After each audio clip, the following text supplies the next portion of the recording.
Assalamualaikum warahmatullahi wabarakatuh. Ketemu lagi guys di Lapi Channel. Kita masih masuk di segmen satu hari satu hadis. Kita masih ngebahas tentang Sahih Al-Bukhari di nomor hadis 157. Hadisnya tentang anjuran mencuci tangan saat bangun tidur. An Abi Hurairah anna Rasulullah sallallahu alaihi wasallam qala iza tawaddu'a iza tawaddu'a ahadukum fayaj'al fi anfihi summa liyansur wa mastajmara fayutir wa iza stayqaza ahadukum min naumihi fayaghsil yadahu qabla an yudkhilaha fi wadu'ihi fa inna ahadakum la yadri aina batat yaduh. Dari Abu Hurairah bahwa Rasulullah Shallallahu Alaihi Wasallam bersabda, jika salah seorang dari kalian berwudu, hendaklah ia memasukkan air ke dalam hidung lalu mengeluarkannya. Barang siapa yang beristinja dengan batu, hendaklah dengan bilangan ganjil. Dan jika salah seorang dari kalian bangun dari tidurnya, hendaklah ia membasuh kedua telapak tangannya sebelum memasukkannya dalam bejana air wudunya. Sebab salah seorang dari kalian tidak mengetahui di mana tangannya bermalam. Pesan hadis yang pertama, istinsa dan istinsor adalah bagian dari rangkaian kegiatan wudu, yaitu memasukkan air ke dalam hidung, kemudian mengeluarkannya kembali. Yang kedua, cucilah tangan Anda setelah bangun dari tidur dan jangan langsung memasukkannya ke dalam ember air wudhu. Khawatir selama tidur tangan Anda menyentuh sesuatu yang kotor atau bisa jadi najis. Nah, jadi hadis ini sederhana, tapi dampaknya sangat luar biasa sekali guys. Nah, jadi dari hadis ini jelas sekali bahwa jika salah seorang dari kalian berwudu, hendaklah ia memasukkan air ke dalam hidung lalu mengeluarkannya. Nah, bagi yang tidak biasa, ini belajar aja dulu sampai bawah-bawah rongga hidung. Hirup perlahan, hirup seperti ini, perlahan, baru dikeluarkan. Kalau sudah lama-lama terbiasa, sunahnya itu sampai rongga-rongga hidung guys. Nah, sampai ke atas ini, baru dibuang. Seperti itu. Nah, itu cara memasukkan air ke dalam hidung lalu mengeluarkannya. Nah, barang siapa yang beristinja dengan batu, hendaklah dengan bilangan ganjil. Nah, beristinja ini adalah bersuci guys. Jadi ketika kita tidak menemukan air, kita beristinjanya atau bersucinya atau membersihkan najis yang keluar dari tubuh kita, ini menggunakan batu dengan bilangan ganjil. Bisa 3, bisa 5, dan pada umumnya itu 1 tidak disarankan. Walaupun ada, cuman 1 itu tidak dipersarankan. Minimal itu 3. Gitu, 3, 5, 7, nggak mungkin juga sampai banyak-banyak. Kita ambil aja deh yang simpelnya 3 gitu misalnya. Dan kita yakini bahwa 3 itu sudah bisa kita membersihkan dari hadas kecil dan juga yang keluar dari kubur dan dubur kita. Jadi yang keluar dari, ini maaf ya guys, kalau masalah hukum fikih ini saya harus jelas juga membicarakannya.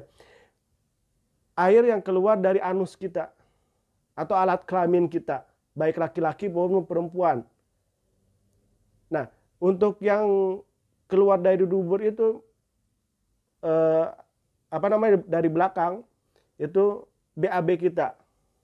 Misal kita di dalam tidak menemukan air di suatu tempat, atau misal kita lagi berkemah di hutan, atau kita lagi berkemah di gunung, atau kita dalam suatu hal yang memang kita tidak menemukan air, sedangkan kita harus beristinja, harus bersuci dalam ketika kita habis membuang hadas kita, hajat kita. Nah, ketika misal ini batu guys, nah bentuk batunya itu harus opal guys ujungnya. Nah ini dalam ilmu fikih agar tidak menyakiti anus kita ataupun lubang pantat kita. Ini maaf guys, saya harus secara jelas menjelaskannya. Karena takutnya ada yang nggak paham. Karena ilmu fikih itu menurut guru saya, ini harus didetailkan sedetail-detailnya. Karena apa? Kalau bisa salah dalam penyampaian, ini bisa berbahaya. Nah, misal kita batu seperti ini kebetulan ada telur di sini. Nah, usahakan batunya itu ujungnya harus opal seperti ini guys. Jadi jangan runcing, jangan juga bisa menyakiti alat kelamin kita atau alat keluarnya BAB dalam tubuh kita. Jadi jangan sampai mengelukai. Gitu. Nah, cari juga yang bersih. Gitu. Misalnya ini kan batu itu kan kadang mendap di tanah. Nah, yang atasnya bersih itu bisa dipakai. Gitu. Jadi bukan bersih dari debu bukan, minimal tidak ada tanahnya lah. Gitu. Nah, jadi ketika kita habis bisa ini lubang kemaluan kita atau lubang pantat kita. Nah, ini ketika batu ini cara membersihkannya adalah dimasukkan ujungnya ini guys.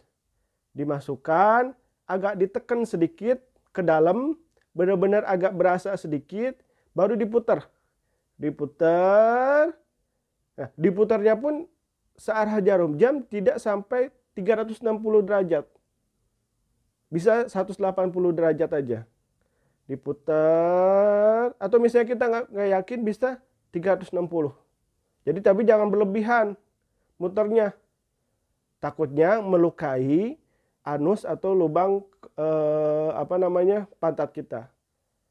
Nah, ketika sudah diputar, ini selesainya itu dicolek guys. Nah, buang batunya ini. Ambil batu yang kedua.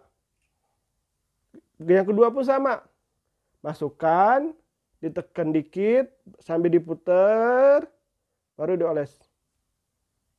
Jadi seperti itu. Itu cara beristinja menggunakan batu. Nah, itu sampai 3 kali. Nah, begitu ketika salah seorang dari kalian bangun dari tidurnya, hendaklah ia membasuh kedua telapak tangannya sebelum memasukkannya ke dalam bejana air wudhu atau ember tempat air wudhu atau pak mandi tempat kita wudhu atau kolam yang tempat kita wudhu. Nah, ini hati-hati, jangan sampai tangan kita yang kotor bahkan najis ini bisa masuk ke dalam ember tempat kita wudhu. Jadi hati-hati gitu. Coba perhatikan deh orang yang sedang tidur. Pasti tangannya itu nggak jauh, larinya pasti ke kemaluan atau ke pantat gitu. Nah, kita nggak tahu posisi kemaluan kita sedang najis atau keluar air dalam keadaan kita tidur, air seni, atau bahkan pantat kita juga nggak tahu mengandung najis atau tidak. Nah, maka disunahkan oleh Nabi ketika kita bangun tidur, cuci tangan terlebih dahulu. Bahkan dampaknya itu selain terhindar dari kotoran dan najis, akan mendampakkan kesehatan kepada kita semua guys. Jadi jangan sampai ketika kita bangun tidur itu, kita malah pegang HP. Nah, inilah sumber penyakit kita, pada HP yang sering kita pegang, HP yang sering kita mainkan. Gitu. Jadi jangan sampai ketika kita bangun tidur, yang kita tidak tahu tangan kita itu sudah bermalam di mana. Nah, ini akan menjadi tangan kita kotor ataupun najis. Gitu. Makanya Nabi menyunahkan sesudah kita bangun tidur, cucilah tangan kita terlebih dahulu agar kita terbebas dari kotoran maupun najis. Gitu. Jadi itu aja yang dapat saya sampaikan. Mudah-mudahan bermanfaat karena ini kalau misalnya dibahas lagi lebih dalam akan memakan waktu yang lebih banyak. Mudah-mudahan nanti suatu saat, dan asiknya itu ketika offline guys. Karena kalau online ini susah untuk menjelaskannya secara detail. Mungkin kalian nanti bisa bertanya kepada guru ngaji kalian masing-masing, tanya cara bagaimana detailnya, bagaimana syaratnya gitu. Jadi agar menambah wawasan untuk pengetahuan kita. Mungkin itu aja, mudah-mudahan bermanfaat. Mohon maaf apabila ada salah-salah kata. Wabillahi taufiq wa hidayah. Assalamualaikum warahmatullahi wabarakatuh. Dadah.